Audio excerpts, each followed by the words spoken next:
Get ready for an adventure where brains meet bravery. In The Clever Heron and the Brave Crab. A hungry heron tries a sneaky trick, but a courageous crab is about to save the day. Once upon a time, by a shimmering blue lake filled with happy darting fish, lived a clever old heron.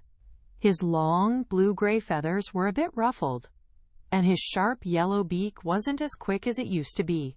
He found it harder and harder to catch his slippery, silver meals each day. "Oh dear," he sighed, fluttering his wide wings softly. "Soon, I won't be able to catch any fish at all." But this heron, though old, was very clever indeed. He hatched a tricky, sneaky plan to get his food without all the hard work. He sat right at the edge of the sparkling lake, making sure everyone could see him, and began to pretend to weep. Big pretend tears rolled down his cheeks, making soft plopping sounds as they hit the water. Soon, a kind little red crab, scuttling cheerfully along the muddy bank, noticed the sobbing heron. "Oh, good gracious me!" exclaimed the crab, waving his small claws with concern. "Why are you crying so, dear heron? Your tears are making the water ripple." The crab, with his bright red shell, looked up with sympathetic eyes at the much taller bird. The heron sniffled dramatically, a loud, fake noise. "Oh, friend crab," he croaked sadly, "I have renounced fishing completely in my sorrow. I'm fasting until I die." He took a deep, shaky breath. "A very wise astrologer told me there will be 12 long years of drought, and our beloved lake will dry up completely." The kind crab gasped, his little eye stalks wiggling with alarm. 12 years of drought? Our beautiful lake drying up? He scurried away as fast as his small legs could carry him, spreading the terrible news to every creature in the water. The fish, the snails, the tiny turtles, everyone started to panic, their eyes wide with fear. Trusting the heron because he seemed so sad and had stopped fishing, all the lake creatures swam to him, begging for advice. "Please, wise heron, what shall we do?" they pleaded. The wicked heron smiled to himself, a tiny, almost invisible smirk. "Do not fear, my friends. I know of a wonderful, lush new lake, far away, that will never, ever dry." The heron then offered to carry them, one by one, to this amazing new lake. Eager to escape the impending drought, the smaller fish happily agreed. They lined up, waiting for their turn. With careful, gentle whispers, the heron picked up the first tiny fish, his sharp yellow beak looking surprisingly soft. But the wicked heron had a terrible secret. He would carry a creature only a short distance, high into the sky. Then, with a cruel gleam in his yellow eyes, he would smash it against a hard, jagged rock. He would then gobble it up and fly back to the lake, wiping his beak clean with a sly, satisfied look.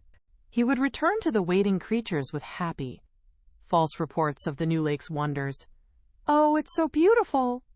So many tasty treats!" he would exclaim, fluttering his wide wings. The other lake creatures, blissfully unaware of the horror, cheered. They trusted him, not knowing their friends were gone forever. Many days passed, and fewer creatures remained in the old lake.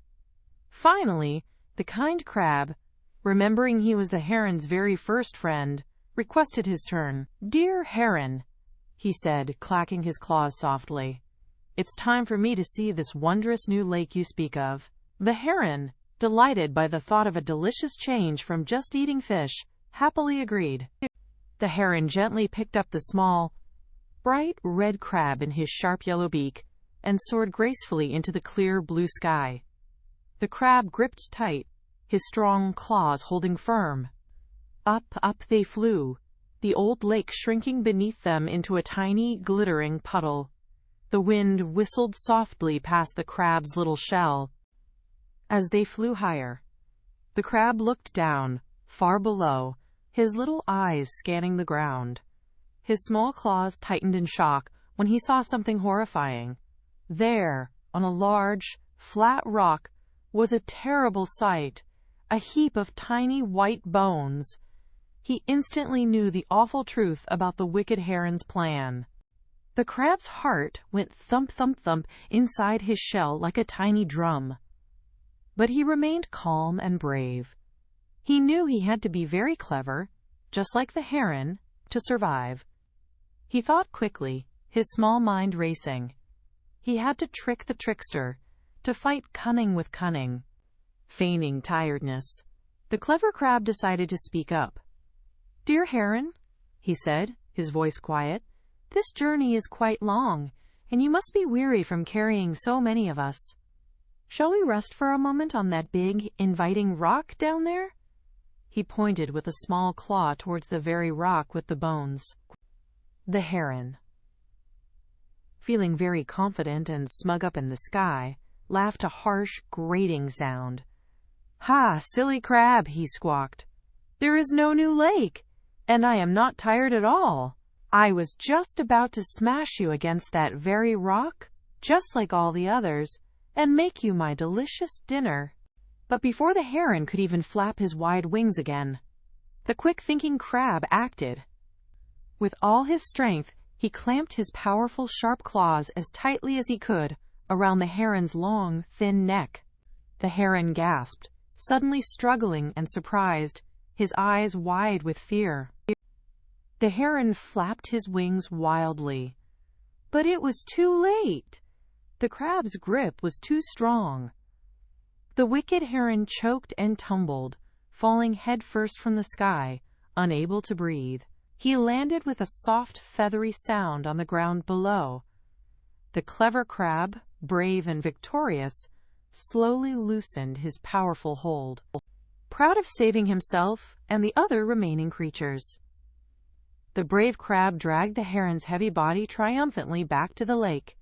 The few fish left in the water gasped, their scales glinting with amazement. They had never expected to see the little crab again, let alone as a hero. The clever crab explained the heron's trickery, how there was no drought, no new lake, only a wicked plan. He pointed to the heron's body. "He ate all our friends who went before me," he exclaimed. "I killed the imposter and saved our home.